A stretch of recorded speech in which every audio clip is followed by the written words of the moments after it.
இஸ்லாம்ங்கிறது என்ன, நபி ஸல்லல்லாஹு அலைஹி வஸல்லமுடைய வாழ்க்கைங்கிறது என்ன அப்படிங்கறது புரிஞ்சீங்கன்னா மட்டும்தான் உங்களுக்கு இந்த சப்ஜெக்ட் புரியுங்கிறதே நாம இந்த இடத்துல தெளிவா சொல்லிக்கலாம். ரசூலுல்லாஹ்வுடைய வாழ்க்கை நீங்க தெரிஞ்சுக்கிறதுக்கு பாத்தீங்கன்னா ரஹீக் அப்படிங்கிற அந்த ஒரு புத்தகம் வந்திருக்கு. அது ரொம்ப சுருக்கமா நபி ஸல்லல்லாஹு அலைஹி வஸல்லமுடைய வாழ்க்கையை பதிவு செஞ்சிருக்கிறாங்க.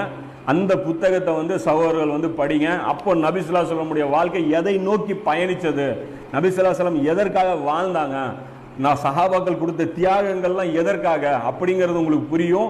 அதாவது ஒரு சிஸ்டமாக எப்படி கம்யூனிசம் ஒரு சிஸ்டமாக, கேபிட்டலிசம் ஒரு சிஸ்டமாக இருக்கிறதோ அது மாதிரி இஸ்லாம் ஒரு சிஸ்டமாக நிலை நிறுத்தணும் அப்படிங்கிறதுக்காக நபி ஸல்லல்லாஹு அலைஹி வஸல்லம் பாடுபட்டாங்கிறது உங்களுக்கு புரிஞ்சாதான் யாஜூஜ் மாஜூஜ் அந்த சிஸ்டத்துக்கு எதிராக அந்த ஒரு ஆபத்துங்கிறது தான் புரிஞ்சுக்கணுமே தவிர இஸ்லாம்ங்கிற ஒரு மதத்துக்கு அவர்கள் எதிரானவர்கள் கிடையாது. இஸ்லாம் சொல்லக்கூடிய சிஸ்டத்துக்கு மாற்றாக வேலை செய்யக்கூடியவர்கள் தான் அந்த யாஜூஜ் மாஜூஜ்ங்கிறத நீங்க புரிஞ்சுக்கணும். ஸோ இந்த விஷயம் முதல்ல புரிஞ்சாதான் இந்த யாஜூஜ் மாஜூஜ் விஷயமா இருக்கட்டும், தஜ்ஜாலுடைய விஷயமா இருக்கட்டும் எல்லாமே உங்களுக்கு புரியும்.